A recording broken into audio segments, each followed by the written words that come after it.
Bonjour à tous, bienvenue dans l'émission Science à l'antenne sur Radio Campus Bordeaux 88.1, présentée par les dealers de sciences. Aujourd'hui, nous allons parler de l'espace. Un sujet passionnant, Célia, n'est-ce pas ?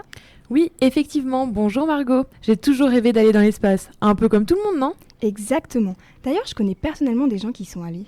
Genre Katy Perry ? Alors, elle, je la connais pas personnellement, mais tu vas voir, tu le connais aussi et les retrouvailles vont sûrement te faire plaisir. Non, là je vois pas comme ça. T'inquiète, tu verras. Bon, on n'a pas des actus à faire, nous ? Ah oui, c'est vrai. Alors pour rester dans notre thème sur l'espace, la NASA travaille sur le fait de dévier des astéroïdes si un jour ils menaçaient la Terre. Mais comment font-ils ça ? Attends, je vais expliquer ce que j'ai compris. Alors, la NASA a réalisé un premier test grandeur nature avec la mission DART pour Double Asteroid Redirection Test. L'idée était simple. Enfin, tout est relatif. Envoyer une sonde de 600 kg s'écraser volontairement contre un petit astéroïde pour voir si sa trajectoire pouvait être modifiée. Ça a pas l'air simple ton histoire. Non, mais tu vas comprendre. L'astéroïde en question est Dimorphos. Il fait environ 160 mètres. Le 26 septembre 2022, la sonde fonce à plus de 20 000 km/h et percute Dimorphos. Grâce à cette percussion, ils ont réussi à raccourcir son orbite de 33 minutes. C'est beaucoup plus que ce que prévoyaient les modèles. Ce simple impact l'a fait tourner plus près et plus vite autour de son astre compagnon Didymos. Un si gros impact a été observé parce que l'impact n'a pas seulement poussé l'astéroïde, il a aussi arraché un énorme nuage de débris et a permis de l'expulser à grande vitesse. Waouh, c'est incroyable ! Moi aussi, ça me fascine. Et les dernières études, publiées début 2026, vont encore plus loin. Elles montrent que DART n'a pas seulement changé l'orbite de Dimorphos autour de Didymos, mais a même très légèrement modifié la trajectoire de tout le système autour du Soleil. Le décalage reste minuscule, mais il est mesurable. Autrement dit, si un astéroïde menaçait la Terre, elle pourrait potentiellement être sauvée avec cette méthode. Ah bah tiens, pendant que tu faisais l'actu, voilà qui est arrivé. Oh non, pas ça. Pas après tout ce que tu as fait, tout ce qu'on a vécu. Coucou Célia, toi pas content de retrouver moi ? Oh ! Mais qu'est-ce que tu fais là, Onyx ? T'étais pas dans l'espace ? Oui, mais moi revenu parce que toi parlais espace aujourd'hui, et moi connais plein de choses maintenant. Oh ! Oui, j'ai pensé qu'il pourrait témoigner de son séjour avec les hommes verts. Il est revenu rien que pour toi, ça te fait pas plaisir ? Bah évidemment que non, ça me fait pas plaisir. Il est complètement abruti. J'ai passé 1 heure pour une émission avec lui il y a 3 mois, c'était comme si on en avait passé 3 jours. Il sait pas parler. Il a un espèce de délire chelou avec les cailloux. Moi, il me fait peur. Si toi, tu l'aimes bien, je te laisse avec lui. Tu te débrouilles. Allez, salut ! Oh bah pardon, je pensais pas. Bon, je me sens toute seule maintenant. Bon, du coup, Onyx, tu voudrais pas le faire avec moi ? Tu vas voir, il y a de super invités. Oh, moi pas être venu là pour ça. Oh, mais moi vexé. Moi plus envie de parler maintenant. Oh. Ok, bon, on va passer à autre chose le temps que tu t'en remettes. Ça tombe bien, Ulysse et Mélanie sont arrivés avec leurs invités. Mais qui est donc à vos côtés ? Alors aujourd'hui, nous accueillons Franck Celsis. Il est directeur de recherche au CNRS, au laboratoire d'astrophysique de Bordeaux. Physicien et astrophysicien, il est spécialiste des exoplanètes et des atmosphères. Ses recherches portent principalement sur les conditions d'habiter des planètes, la recherche d'exoplanètes de type terrestre et la Terre primitive. Il a d'ailleurs notamment participé à la première détection d'une molécule dans l'atmosphère d'une exoplanète, à la première découverte d'une exoplanète rocheuse potentiellement habitable, et à l'étude des 7 planètes de type terrestre qui orbitent autour de l'étoile TRAPPIST-1. Ça, c'est la partie institutionnelle, mais Franck Celsis est aussi cofondateur du festival Hypermonde, dont il est responsable scientifique et co-organisateur des Futurs Antérieurs, qui sont des ciné-débats autour des classiques de la science-fiction. Hypermonde, c'est un festival d'imaginaire qui pose ses bagages en septembre à Mérignac chaque année depuis 2021. Donc Franck Celsis, bonjour. Bonjour. Je vous propose, pour commencer cette interview, d'écouter un petit extrait audio pour se mettre dans le bain. Ça date du 22 novembre 2025, c'est un extrait de Michel Onfray, qui est philosophe de plateau télé et qui parle d'astrophysique sur CNews. J'ai peur. On voit bien que le réchauffement climatique, alors tout le monde est dans le réchauffement climatique à cause des hommes, etc. Ça c'est une chose. Une autre chose est que l'astrophysique nous enseigne qu'il y a un réchauffement climatique qui est dû à ce qu'on appelle les plurivers, les multivers, les interactions entre les univers. Mais pour ça, il faut faire un peu d'astrophysique et voir que de fait, la planète est en train de devenir invivable, donc inhabitable. Alors, on s'en doute un peu, mais est-ce que l'astrophysique peut vraiment permettre ce genre d'analyse ? Et globalement, en fait, c'est quoi vraiment l'astrophysique ? Alors la transition est un peu difficile, c'est un peu dur d'enregistrer les gens quand ils pètent un câble comme ça. C'est pas très bien pour eux. En plus, ça c'était enregistré chez Mola, hein, si je me souviens bien, et ils l'ont fait revenir après. Ça fait beaucoup de mal, bien sûr, quand on a des gens qui parlent aussi mal de science, de philosophie et d'à peu près tout. Et c'est dommage qu'il y ait forcément toujours des caméras ou des micros pour enregistrer ces gens-là. Alors je ne sais pas trop la question s'il y a un lien entre l'astrophysique, par exemple, et le changement climatique. Oui, dans le sens où le climat, il est dû en partie... il est drivé, le moteur, c'est le Soleil. C'est l'éclairement de la Terre par le Soleil. C'est aussi l'orbite de la Terre, la distance à laquelle la Terre est du Soleil. C'est ce qu'on appelle l'obliquité, c'est-à-dire l'angle que fait l'axe de rotation de la Terre par rapport à son plan orbital, qui donne les saisons. Et ce qui a modifié le climat au cours de l'histoire de la Terre, ce sont des petites variations de certains de ces paramètres, l'ellipticité de l'orbite, l'obliquité, ce genre de choses. Et ça a donné des variations climatiques qui sont des changements très très lents, qui peuvent être très amples, mais qui sont très très très très lents. Et aujourd'hui, par contre, il y a quelque chose d'autre que l'astrophysique, il y a l'activité humaine qui produit par-dessus ça un changement qui est surtout extrêmement brutal, c'est-à-dire qui se passe sur des échelles de temps très très courtes, auxquelles la biosphère terrestre n'a jamais eu l'habitude d'avoir à réagir sur des échelles de temps aussi courtes. Et du coup, l'astrophysique en tant que telle, vu que c'est quelque chose qui est assez peu connu des gens, qu'est-ce que c'est exactement la discipline astrophysique ? L'astrophysique, est-ce que si je vous dis astronomie, c'est plus clair pour vous ? Oui. Ok, donc si vous savez ce que c'est que l'astronomie, globalement, vous savez ce que c'est l'astrophysique. Pourquoi est-ce que ce terme astrophysique, à un moment donné, est apparu ? C'est parce que l'astronomie, c'était plutôt... on considérait, si vous voulez, que l'astronomie, c'était l'étude de la position, du mouvement et de la brillance des astres, et qu'on ne pourrait jamais rien savoir de plus que ça sur les astres. Or, à un moment donné, est apparu un outil de la science qui est extraordinaire, qui est la spectroscopie. C'est de décrypter la lumière qui nous vient de partout, et notamment qui nous vient des astres. On la décompose, on la disperse, et on regarde ce qu'elle nous raconte, et du coup, on a accès à la composition des astres, à leur température, et pas juste... Et donc, c'est là qu'on est passé de quelque chose qui était l'astronomie, le positionnement, de regarder les objets dans leur course dans le ciel, mais de quoi sont-ils faits ? C'est à partir de là qu'on a parlé d'astrophysique et qu'on parle plus généralement d'astrophysique. D'accord, c'est beaucoup plus clair. Et vous, du coup, vous étudiez principalement les exoplanètes et leurs atmosphères. Comment on fait ça aujourd'hui et quelles méthodes permettent d'observer des objets aussi lointains ? Alors, au début... on étudiait les atmosphères des exoplanètes. Donc juste les exoplanètes, ce sont des planètes simplement qui tournent autour d'étoiles autres que le Soleil. Et c'était une des grandes questions jusqu'à récemment de savoir si c'était quelque chose de rare, c'est-à-dire que le système solaire avec ses 8 planètes, dont la Terre, c'était quelque chose de rare ou de commun. Et c'est une des grandes avancées des sciences que de savoir aujourd'hui que la plupart des étoiles ont des systèmes planétaires. La majorité des étoiles ont des systèmes planétaires. Donc si je prends juste l'exemple de notre galaxie, et il y a des milliers de milliards de galaxies dans l'univers, mais si je prends juste notre galaxie, qui a quelques centaines de milliards d'étoiles, quasiment chacune de ces centaines de milliards d'étoiles a des planètes. Donc ça fait énormément de planètes. Et au début, quand on a commencé à les détecter, on s'est interrogé sur leurs atmosphères, mais c'était surtout par la théorie. On essayait d'imaginer qu'est-ce que pouvaient être les atmosphères. Et depuis quelque temps, on peut vraiment obtenir des données justement par la spectroscopie sur la composition de ces atmosphères. Alors parfois c'est plus simple parce que c'est une grosse planète géante qui est globalement une atmosphère parce que c'est une planète géante gazeuse. Et on arrive déjà, on peut peser cette planète, c'est-à-dire connaître sa masse, connaître ses dimensions, et donc on a sa densité. Donc déjà, on sait qu'il y a du gaz, on sait que c'est de l'hydrogène.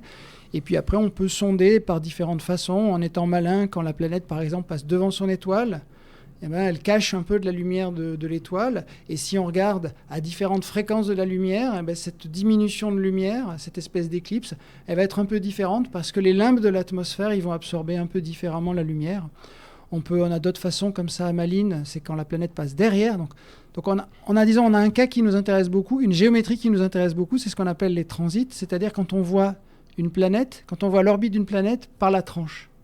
D'accord ? Donc dans ce cas-là, la planète, elle passe périodiquement devant l'étoile et derrière l'étoile. c'est une fraction des exoplanètes, mais celle-là, elle nous intéresse observationnellement.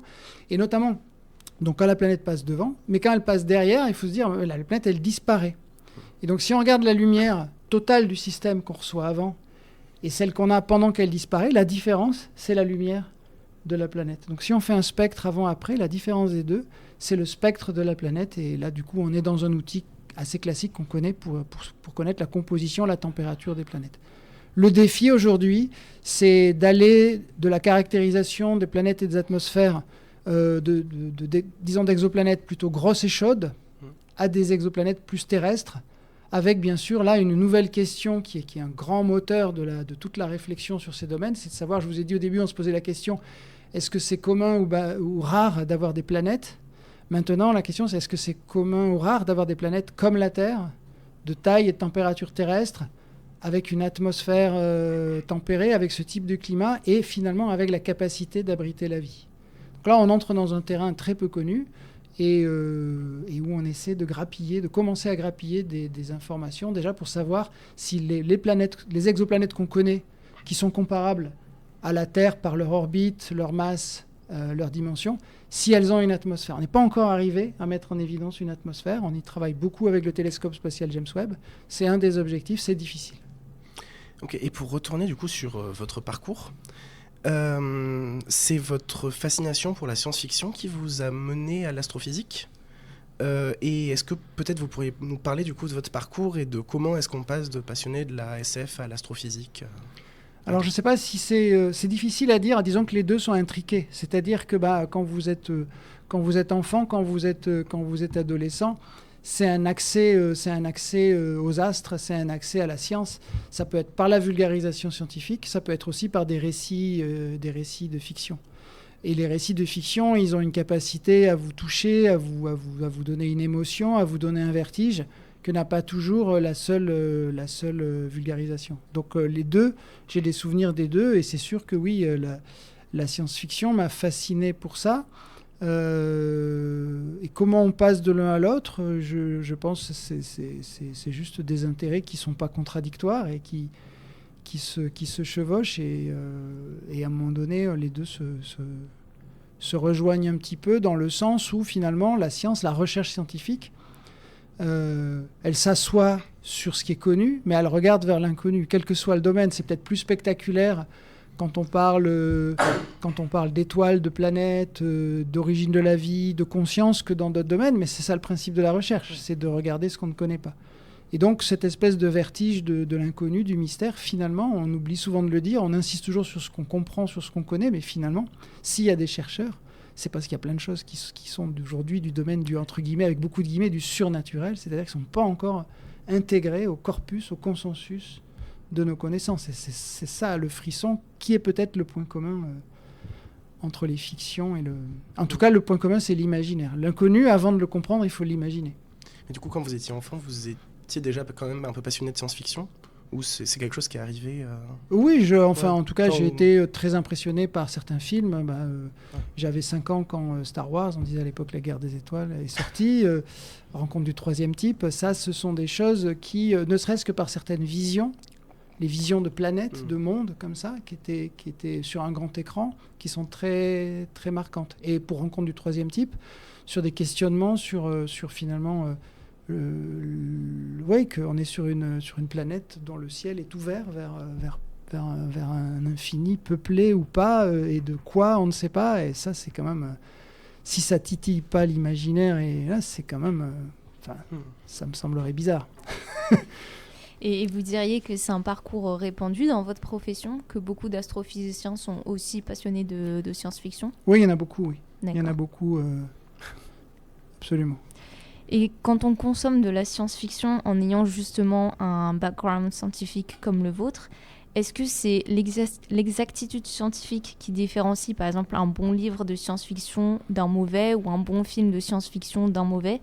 Vous évoquez notamment dans une conférence que vous n'aimez pas le film Interstellar. Est-ce que c'est pour ces raisons-là ? Non, c'est pas pour ces raisons-là. Je pense que moi, j'apprécie une forme de science-fiction qu'on appelle la hard science, où il y a une question de véracité, parce que ça ajoute pour moi à toutes les autres qualités que peut avoir un récit, un vertige du possible. C'est-à-dire de me dire, cette histoire, elle existe même peut-être forcément quelque part dans l'univers, dans un futur, dans un passé. Donc ça rajoute pour moi un vrai frisson.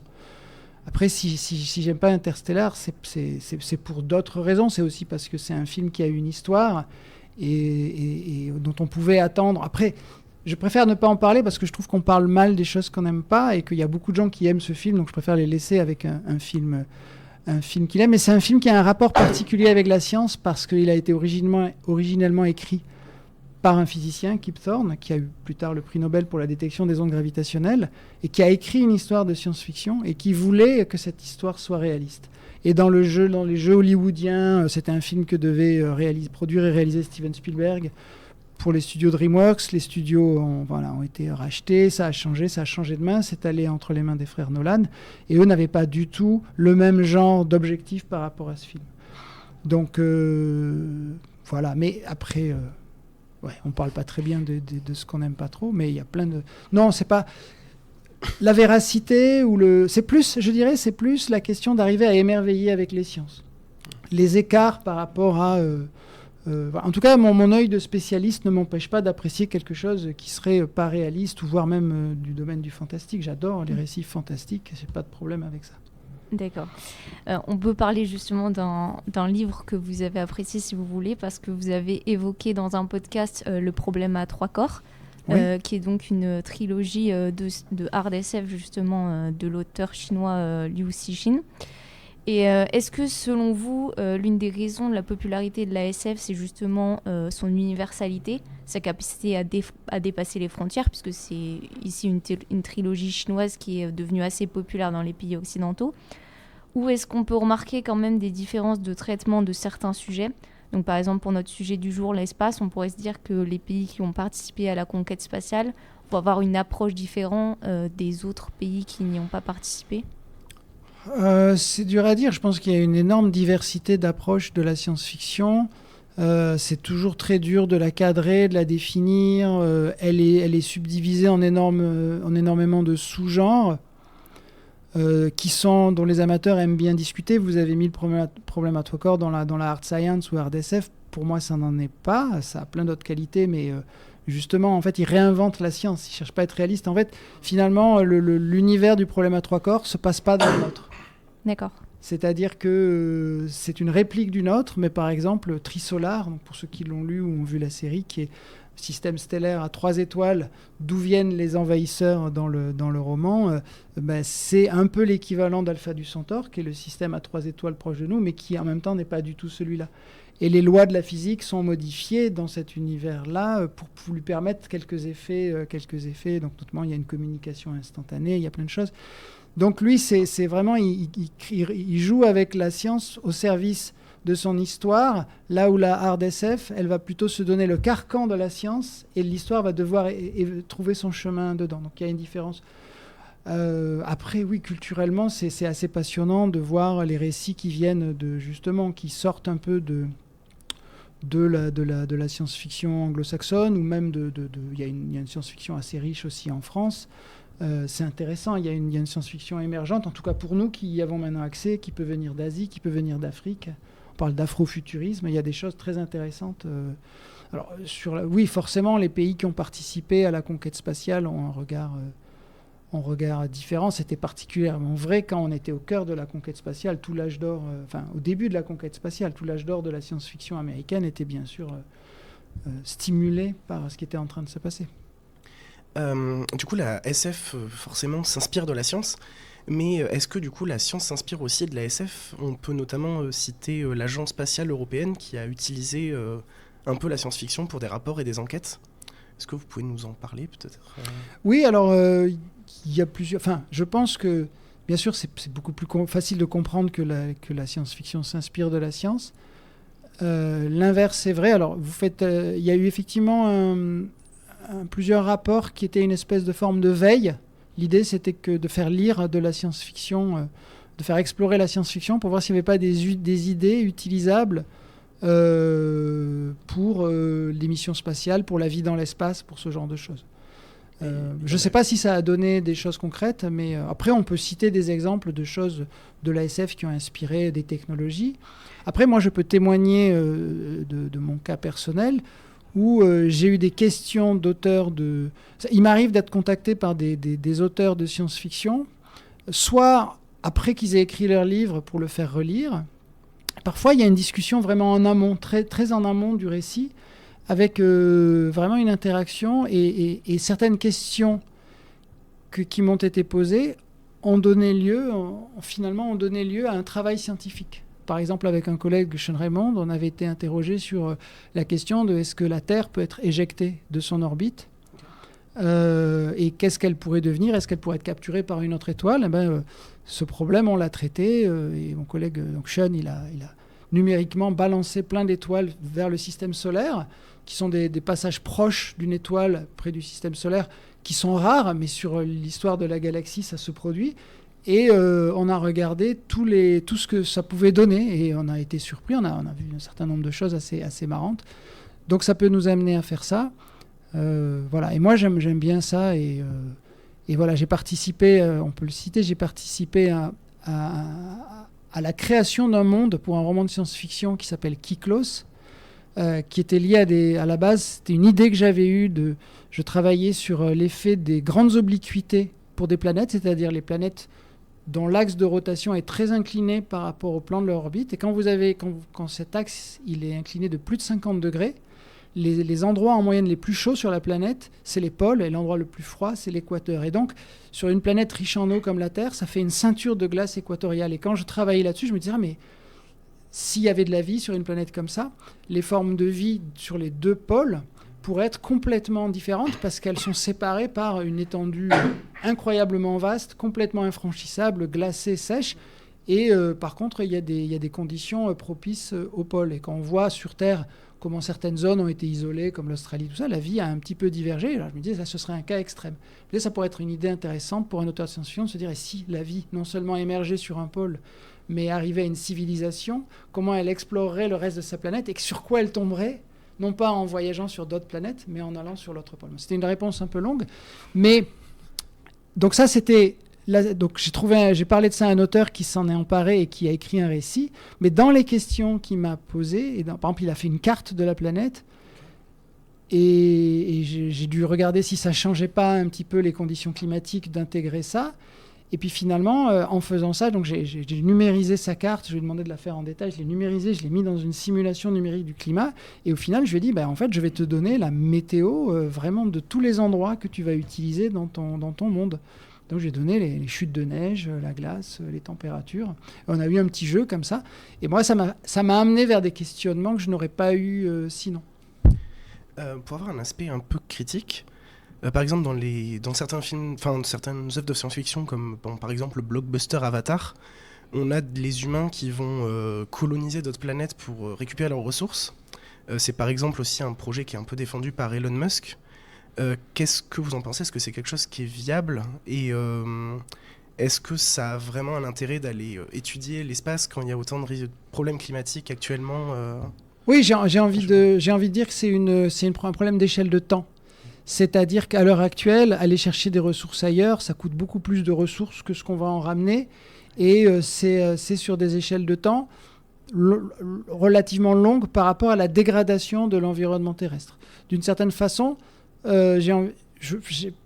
ma vision de ça, c'est de dire que l'humanité à laquelle les étoiles seront offertes, les astres seront offerts, sera l'humanité qui aura résolu son problème environnemental, sociétal. C'est-à-dire, c'est une question d'échelle de temps. Ce ne sont pas deux choses qui sont en lutte, qui se contredisent. C'est juste qu'il y en a une qui est là, maintenant, aujourd'hui, et une autre qui est quelque chose de flou, qui a un horizon lointain, peu clair, et qui, de toute façon, ne nous sera pas accessible. Si Musk, il lancera plus de fusées si jamais il y a un effondrement des conditions environnementales. Voilà. Donc, c'est ça qui a du mal à passer comme discours. Penser la colonisation des astres, déjà c'est un mot qui est laid, ou l'exploitation des astres, mais intégrer notre environnement à notre vie et d'une façon... Ça n'est envisageable que bien après qu'on ait su vivre sur notre planète, tous ensemble, et avec la faune, la flore, et d'une façon qui soit pérenne et durable. Donc les choses ne s'opposent pas, c'est juste pas du tout les mêmes échelles de temps. Et pour finir, est-ce que vous avez une recommandation de lecture ou de film ? Par exemple, on parlait plutôt de l'exactitude scientifique. Est-ce que ça existe vraiment des films ou des livres de SF strictement scientifiques ? C'est compliqué parce que notamment on peut se renseigner, il y a parfois même des scientifiques qui écrivent, mais quand on veut notamment en science-fiction décrire une société, un monde, il faudrait être correct sur un peu tous les domaines. Donc il y a beaucoup dans la science-fiction de romans qui sont par exemple hyper pointus sur, je sais pas moi, un voyage spatial, mais qui partent en vrille sur d'autres aspects de la science ou sur des aspects juste de sociologie, d'anthropologie. Donc, je sais pas, mais il y a des auteurs qui sont connus pour vraiment... L'idée, c'est d'aller chercher dans la science des questionnements intéressants. Et donc, il y a un auteur que je recommande qui est Greg Egan, qui peut être parfois difficile, mais vous pouvez par exemple essayer le recueil qui s'appelle Axiomatique, et qui est vraiment passionnant, notamment sur des questions qui touchent à l'IA. Voilà, et ça, je pense qu'on peut le classer dans la RDSF, mais il y a une émotion, une beauté des textes et une pertinence qui fait qu'il ne faut pas du tout être rebuté par ça. D'accord. Du coup, merci beaucoup pour vos réponses. Demain soir, à 18h45, on vous retrouve à l'animation d'un échange au cinéma de Mérignac avec Nicolas Bredeau, qui est vice-président du Festival Hypermonde, autour de la projection du film Projet Dernière Chance, qui est sorti très récemment, mercredi dernier. Pour vous donner un peu envie d'aller le voir, en fait, on suit l'histoire de Ryan Grass, qui est un professeur de sciences incarné par Ryan Gosling et qui se réveille seul à bord d'un vaisseau spatial, sans aucun souvenir. Et peu à peu, en fait, il va retrouver la mémoire et se souvenir de sa mission, qui est de sauver la Terre de mystérieuses particules qui détruisent le Soleil. En plus, vous avez le Festival Hypermonde que vous co-organisez, qui se déroule du 26 au 27 septembre de l'année prochaine. Est-ce que vous voulez... De cette année, oui. Et qui sera là, j'espère, aussi l'année prochaine. Je suis encore en 2026. Mais j'ai pas les dates pour 2027. L'année scolaire prochaine. Est-ce que vous voulez... on a 2 minutes, nous parler très rapidement de ce que c'est Hypermonde. Oui, donc Hypermonde, c'est un festival qui traite des imaginaires, donc science-fiction, fantasy, fantastique, sur tous les supports. C'est un salon du livre, mais on y parle aussi de bande dessinée, ce sont des livres aussi, c'est pas très bien ce que je dis, de cinéma, de jeux vidéo, enfin voilà, sur tous les supports, avec des conférences, des tables rondes, des rencontres, des animations, des concerts, des expositions. Et moi, mon job là-dedans, c'est de faire entrer de la science dans ces mondes imaginaires, c'est de confronter, de faire dialoguer par exemple des scientifiques avec des artistes, des auteurs, des autrices, de voir qu'est-ce que ça donne justement, comment les deux peuvent s'influencer, et aussi d'intéresser le public aux deux. Incroyable, on y sera peut-être. Je pense que sur 20 personnes, il y aura bien quelqu'un de la promo qui aura envie d'y aller. Et enfin, vous nous avez parlé d'un podcast que vous... Oui, alors si vous voulez creuser les aspects astrophysiques, voilà, je co-anime avec ma collègue Lucie Lebouleux de Grenoble un podcast dédié à l'astrophysique qui s'appelle le podcast venu d'ailleurs. Voilà, et donc la première saison que vous pouvez écouter en entier, je crois 9 épisodes, est dédiée à la question de la vie dans l'univers. Et merci beaucoup Franck Celsis pour votre présence. Avec plaisir, merci de m'avoir accueilli. Merci beaucoup, ravi d'en apprendre plus sur à la fois l'astrophysique et le 7e art. Et si on passait au 4e art, c'est lequel, Onyx ? Moi, pas savoir. Moi, connaître que peinture dans grotte. Ah oui, c'est vrai. Bien, il n'est jamais trop tard pour découvrir qu'il s'agit de la musique. Ah oui, musique. Moi, souvenir, c'était Boom Boom. Un truc comme ça, oui. Nous allons avoir un bel exemple avec Starman de David Bowie.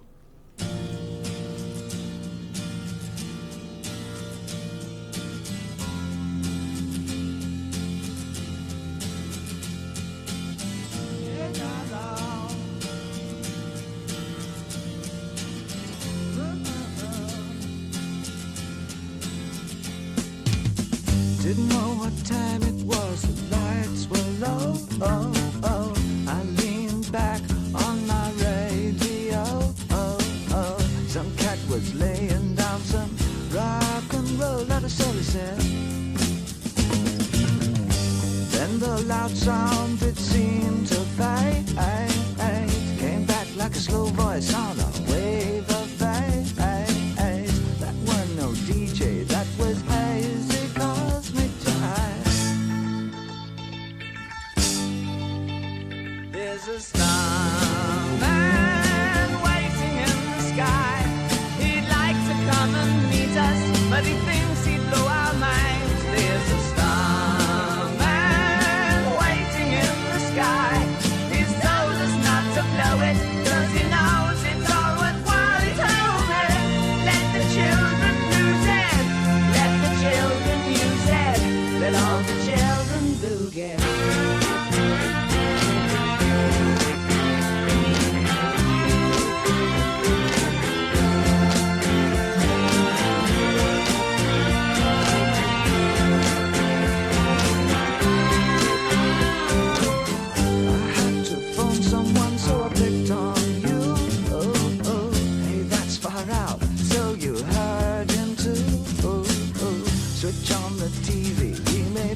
There's a starman waiting in the sky. He'd like to come and meet us, but he thinks he'd blow our minds. There's a starman waiting in the sky. He's told us not to blow it, 'cause he knows it's all worthwhile. He told me, let the children lose it, let the children use it, let all the children boogie. Starman waiting in the sky. He'd like to come and meet us, but he thinks he'd blow our minds. There's a starman waiting in the sky. He's told us not to blow it, 'cause he knows it's all worthwhile. He told me, let the children lose it, let the children use it, let all the children boogie.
Alors Onyx, ce boum boum. Ouais, pas mal. Oh, regarde là-bas. Où?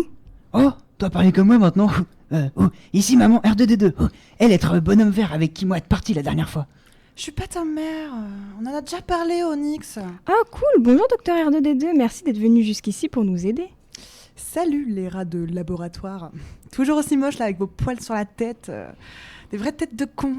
Je comprends mieux pourquoi vous avez besoin de mon aide. Hein. Toujours un plaisir de t'avoir parmi nous.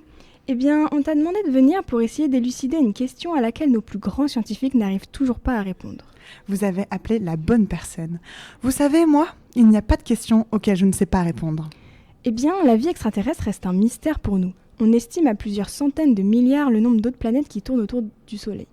Parmi celles-ci, 100 000 sont jugées comme pouvant abriter de la vie extraterrestre, et cela rien que notre galaxie. Mais pourtant, aucun signe de vie. Vos calculs sont bons, mais serait-il possible que vous soyez plus intelligent que je le pensais ? Je vais faire comme si j'avais rien entendu. Notre planète a 4,5 milliards, alors que notre univers en a carrément 13 milliards d'années. Les autres planètes et leurs civilisations pourraient être jusqu'à 3 fois plus vieilles que nous. Avec leur temps de développement supplémentaire, leur technologie devrait dépasser nos rêves les plus fous. Genre élucider le dossier Einstein ? Reprenons, ce n'est pas le sujet. Je disais qu'ils devraient être visibles et détectables par leur activité. Mais on tend l'oreille depuis des dizaines d'années et on n'entend rien. Chez moi, sur Zuckerberg, les scientifiques ont appelé ça le paradoxe de Fermi. En fait, c'est une série d'hypothèses plausibles qui tentent d'expliquer pourquoi nous n'avons aucun signe de vie extraterrestre. Alors que les statistiques nous disent le contraire. Zuckerberg, Onyx Maison. Oh. Bon, la première hypothèse est que, comme vous vous en doutez, les statistiques ne sont pas bonnes. Ou bien que leurs moyens de communication sont très différents des nôtres. Mais elles sont boring, donc on va les passer. Je vais plutôt vous parler de l'hypothèse des super prédateurs. Pourquoi j'ai posé cette question, moi ? Je crois que la réponse va me faire peur. Ah, les humains, tous des tapettes. Humains tapettes. Oh. L'hypothèse est que lorsque les premières civilisations ont réussi à développer des systèmes d'écoute, et qu'à force de ne rien entendre dans l'univers, ils se sont dit que c'est peut-être parce qu'il valait mieux se taire, par peur de révéler sa présence, interprétant que ceux qui ont communiqué dans le passé ont fini par être anéantis par une civilisation super prédatrice. Mais dis-moi, nous on envoie des ondes radio dans l'espace ? Oh oui, ça je peux te le dire, j'en ai marre d'entendre ce bon camp à longueur de journée. Mais comment faire ? Oh. Eh bien, peut-être qu'au bout d'un moment, si les autres civilisations voient que vous ne faites pas tuer, c'est qu'il n'y a rien à craindre, et elles commenceront elles aussi à s'exprimer. Ou alors on va tous mourir. Plus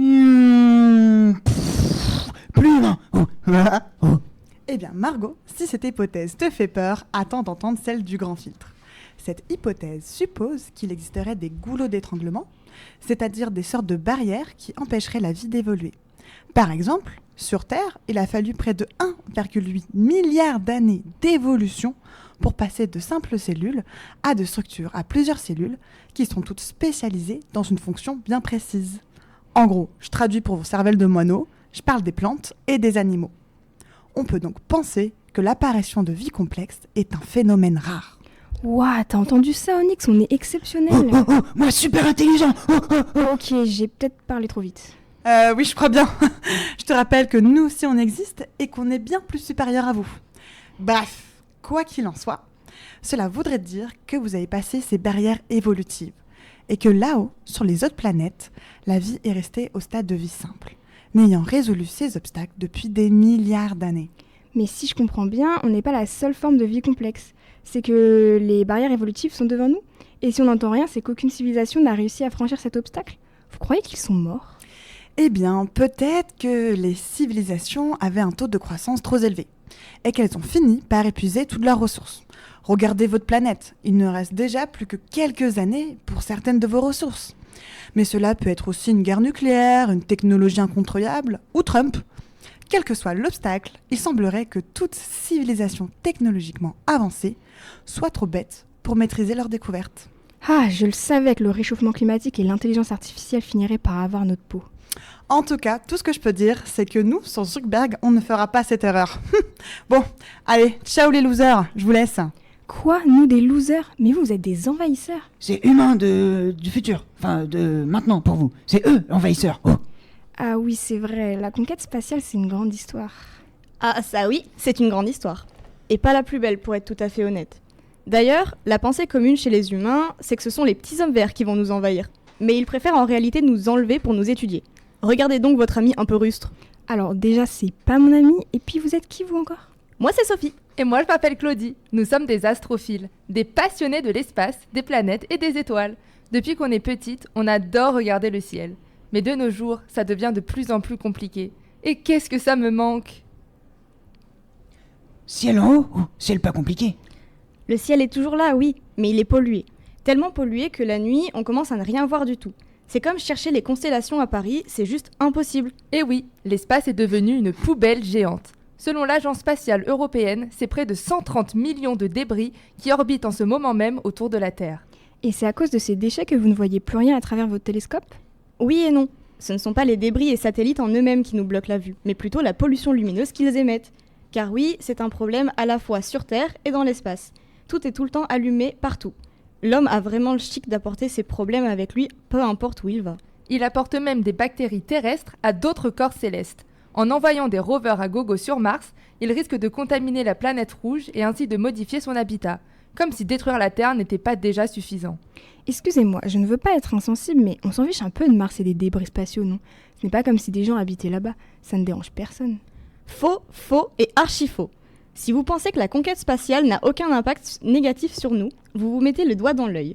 Les décollages de fusées sont une réelle catastrophe pour l'environnement, et pour plusieurs raisons. Mais laissez-moi vous expliquer. Les principaux carburants utilisés dans les fusées d'appoint à poudre de la NASA sont le perchlorate d'ammonium et la poudre d'aluminium. Lors de la combustion, ces deux molécules se combinent pour générer de l'oxyde d'aluminium. D'après une étude de 2017, ces particules d'oxyde d'aluminium absorbent les rayonnements émis par la Terre vers l'espace et participent ainsi au réchauffement climatique. Oh, beaucoup de pollution. Et malheureusement, la liste est encore longue. Les émissions produites lors des décollages de fusées libèrent aussi des particules de suie et de chlore qui ralentissent la réparation de la couche d'ozone. Attendez, la couche d'ozone, ça me dit quelque chose. Moi. Non, ce n'est pas toi, on a dit ozone, pas onyx. Sainte Grande Ours, il me fatigue déjà. Mais du coup, Claudie, vous disiez? La couche d'ozone est notre bouclier naturel contre les rayons ultraviolets. Mais aujourd'hui, elle est bien endommagée. Et ce ne sont pas les émissions phénoménales de CO2 dues au tourisme spatial d'Elon Musk qui l'aideront à aller mieux. Saviez-vous qu'un vol de 10 minutes correspond à presque 80 tonnes de CO2 émises dans l'atmosphère? Ça représente 6 fois la quantité de CO2 émise par un Français en un an. Ah oui, effectivement, ça fait beaucoup. Donc l'histoire de la conquête spatiale, c'est une histoire de pollution en gros. Oui, mais pas que. Parce que la conquête spatiale, c'est aussi une histoire coloniale et techno-capitaliste. Techno-capitaliste. En somme, c'est un peu un concours de qui possédera le plus de choses le plus rapidement possible pour en tirer un maximum de profit. Si on prend votre histoire, c'est un peu comme si vous étiez en train de vous bagarrer de manière implicite avec votre voisin pour être celui qui obtient le plus gros gibier. Sauf qu'ici, ça se passe dans l'espace, et cela depuis plus de 60 ans. Désormais, à défaut de pouvoir posséder et utiliser les ressources chez nous, on commence à utiliser ce qu'on trouve dans l'espace. Mais il n'existe pas un accord qui permet d'éviter qu'on se batte pour exploiter l'espace? Si, ça s'appelle le traité de l'espace. Il s'agit d'un traité qui a été signé par les Nations Unies en 1967, au moment où la guerre à la conquête spatiale entre les États-Unis d'Amérique et l'URSS était à son apogée. Il avait été décidé que ce qui est en dehors de notre atmosphère terrestre devait rester un bien commun de l'humanité. Malheureusement, les ressources lunaires et spatiales commencent à attirer de nombreux États qui établissent graduellement des lois pour favoriser leurs entreprises et permettre l'utilisation des ressources. Personne respectait l'accord. Mauvais pour planète et étoiles. Nous sommes bien d'accord, Onyx. Et la suite risque de ne pas beaucoup te plaire non plus. On a mentionné le fait que la conquête spatiale est une histoire techno-capitaliste, mais aussi une histoire coloniale. Cela est d'autant plus flagrant lorsqu'on observe d'un peu plus près les mots qui sont utilisés pour en parler. Comment ça? Lors des présentations de courses à la conquête spatiale, le vocabulaire que les dirigeants utilisaient ressemblait grandement au vocabulaire utilisé pour la colonisation des territoires terrestres. Par exemple, il y avait des expressions comme « repousser les frontières » ou « atteindre de nouveaux territoires ». À peu de choses près, les mêmes mots étaient utilisés 400 ans plus tôt pour justifier la colonisation de pays ayant des richesses à exploiter. Et si on regarde encore mieux, on se rend rapidement compte que le colonialisme et le capitalisme sont fortement liés, puisqu'il s'agit des plus puissants qui obtiennent en premier des richesses qui appartiennent à tout le monde au départ. Oh là là, toutes ces histoires d'humains qui veulent s'emparer d'un bien commun. Onyx, ça te fait pas peur, toi? Homme dans l'espace. Ah bah ça me fait penser à une chanson, ça. Écoute un peu, tu m'en diras des nouvelles. Through the Milky Way, in my spaceship, at the speed of light, I'm gonna make it. I know you've been expecting me. Turn on the cameras, take another scene. We go like hands up, people, get with the show. We're taking over, people, lose control. Spin the decks, my DJ, preaching my soul. Aim for the stars, my people, we never fall. Yes, I'm an alien. When I'm touching the earth, call me a spaceman. When I travel universe, yes, I'm an alien. When I'm touching the earth, call me a spaceman. When I travel universe, call me a spaceman. Call me a spaceman. Call me a spaceman. Call me a spaceman. Call me a spaceman. Man, man, man, man, man.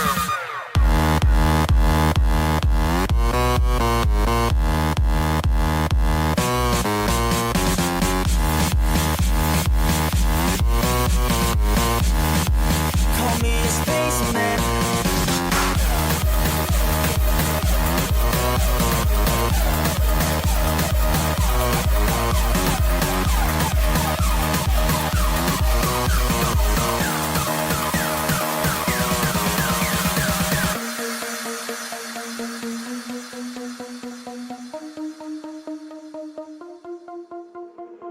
Through the Milky Way, in my spaceship, at the speed of light, I'm gonna make it. I know you've been expecting it. Turn on the cameras, take another scene. We go like hands up, people, get with the show. We're taking over, people, lose control. In the decks, my DJ, preaching my soul. Aim for the stars, my people, we never fall. Yes, I'm an alien. When I'm touching the earth, call me a spaceman. When I travel universe, yes, I'm an alien. When I'm touching the earth, call me a spaceman. When I travel universe, call me a spaceman. Call me a spaceman. Call me a spaceman. Call me a spaceman. Call me a spaceman. Call me a spaceman.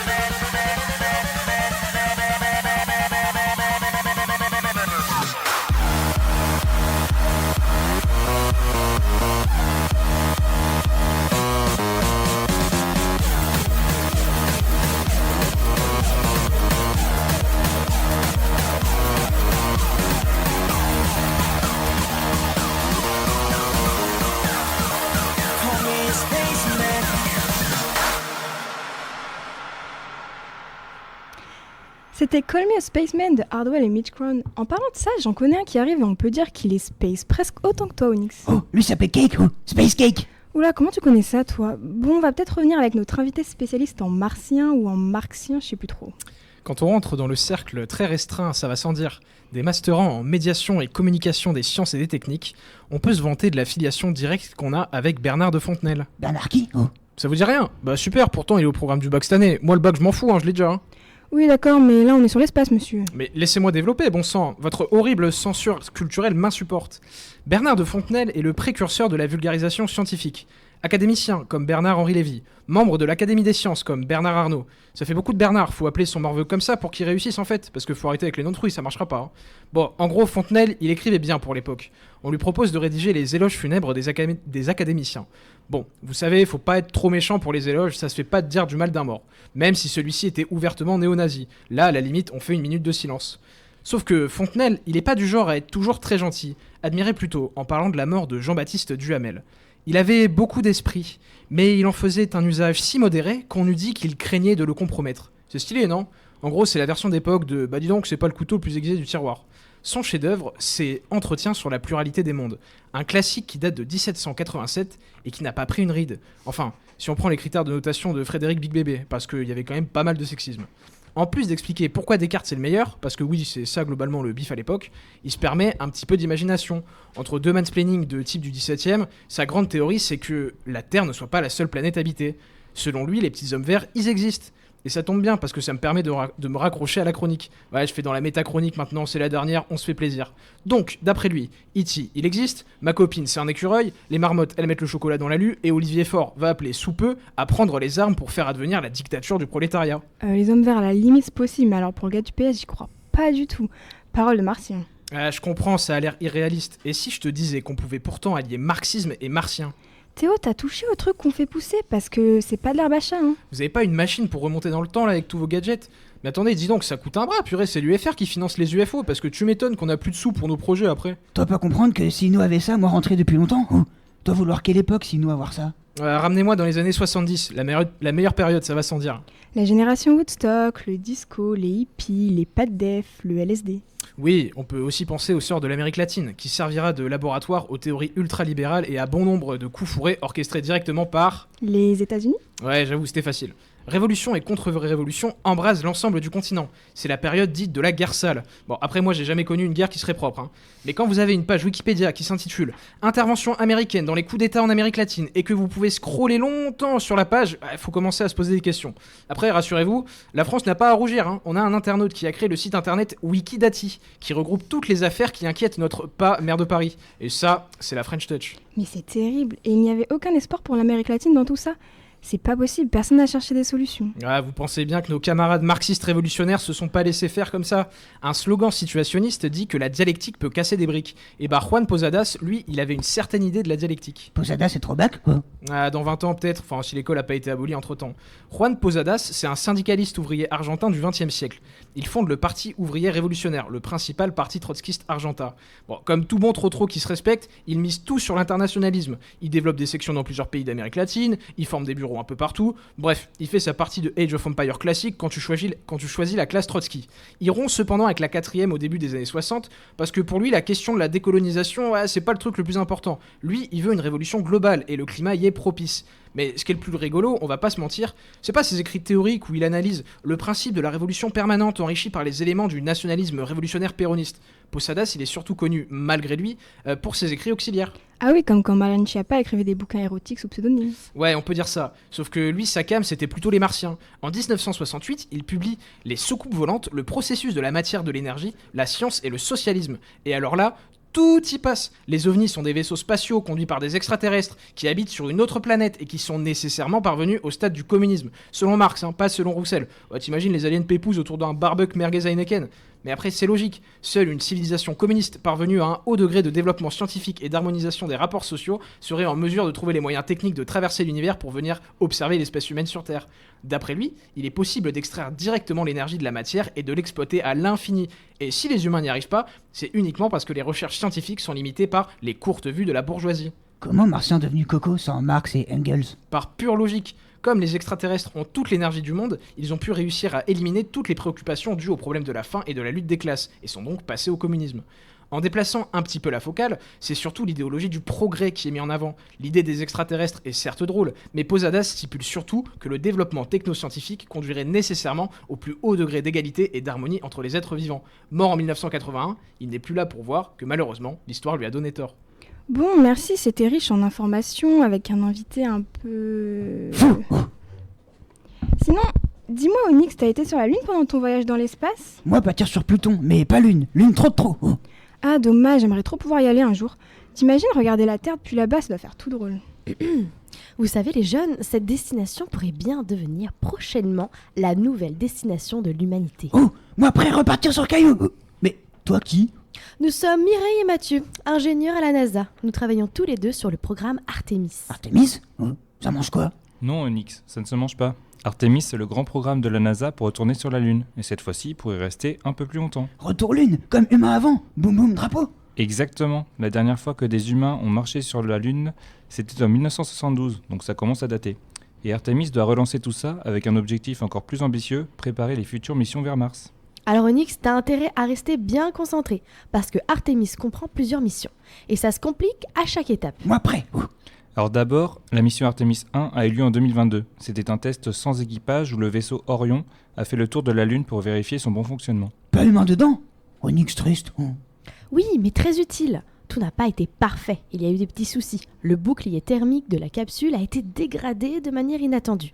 Ce genre de problème, c'est justement pour ça qu'on fait les tests. Ensuite, avec la mission Artemis 2, on passe au sérieux. Il s'agit d'un vol habité qui doit emmener un équipage composé de 3 astronautes américains et d'un astronaute canadien autour de la Lune avant de revenir sur Terre. Humain, volé autour Caillou. Oui, sauf que la mission a pris du retard, dû à un autre problème technique. En 2026, des fuites d'hydrogène ont été détectées, entraînant plusieurs retards dans la mission. Mais si tout va bien, elle devrait être lancée dans les prochaines semaines, le 1er avril au plus tôt.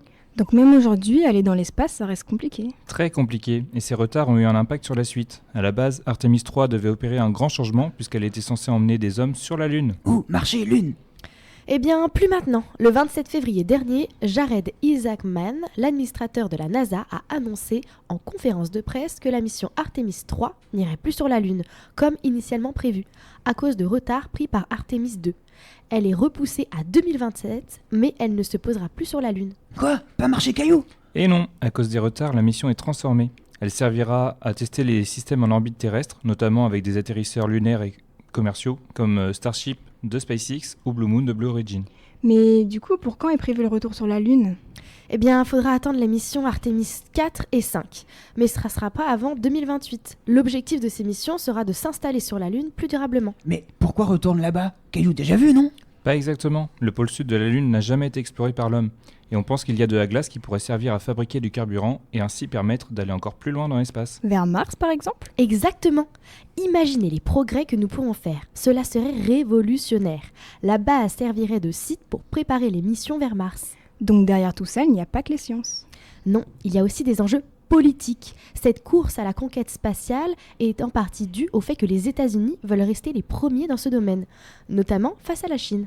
Donc pour résumer, les premières missions servent de test et d'entraînement, et en 2028, on retourne sur la Lune pour de bon. C'est tout à fait ça, en espérant que le programme ne prenne pas davantage de retard qu'il en a actuellement. Moi, prêt partir avec Margot sur Caillou. Oula, j'espère que tu seras rentré chez toi avant, parce que flemme de me le coltiner jusqu'en 2028, le Onyx. Margot, je reviens, car j'ai une solution pour toi. J'ai découvert comment renvoyer Onyx à son époque. Non. Je ne cache pas que ça m'arrangerait, parce que je commence à comprendre pourquoi t'es parti au début de l'émission. Ah bah voilà, je te l'avais dit. Oh, moi retrouver Caillou à moi, et mouton à moi, et tribu à moi, et même grand feu que tribu à moi fait avec Caillou à moi, trop bien, Bon bah très bien, on s'occupera de ça juste après l'agenda. Célia avait préparé quelques rendez-vous incontournables avant de partir précipitamment. Cette semaine, à Bordeaux, on garde les pieds sur terre, ou presque. Tout d'abord, petit bon plan du week-end, à Bègle, la Grande Braderie s'installe sur un ancien site industriel le 28 et 29 mars. Au programme, des bonnes affaires à petit prix, pour tous les goûts et pour tous les besoins. Également, au niveau de la culture, dirigeons-nous vers la rive droite, à Darwin, pour les escales du livre, du 27 au 29 mars. C'est un festival littéraire incontournable qui rassemble de nombreux auteurs, lecteurs et passionnés autour de rencontres et de séances de dédicaces. C'est tout pour moi. Super tous ces actus. Onyx, il est enfin temps de rentrer dans cette machine pour retourner chez toi. Attends quelques mots avant que tu te fasses emporter complètement par la machine. Oui, quelques mots. Moi, remercier tout le monde qui a participé cette année. Parce que cette année de radio était vraiment super. Et on a eu des intervenants très intéressants et une superbe équipe de joyeux lurons avec les dealers de sciences. Dommage que ce soit la dernière. Mais bon, Science à l'antenne, ça reviendra à la rentrée prochaine, je crois. Allez, adieu les filles, la bise à Denise. Mais attends, tu parles normalement maintenant? Un peu ringard, mais normalement quand même. Oh, oui, ça bizarre. Oh, mais quoi, arrivez-moi, quoi passer, bordel? Je crois effectivement que nous avons un sérieux problème, d'autant que je suis toujours là et que la machine s'est arrêtée. Peut-être que ça met 6-7 minutes à fonctionner ton truc? Oh non, je crois que j'ai fait une connerie. Vous êtes inversé. Ah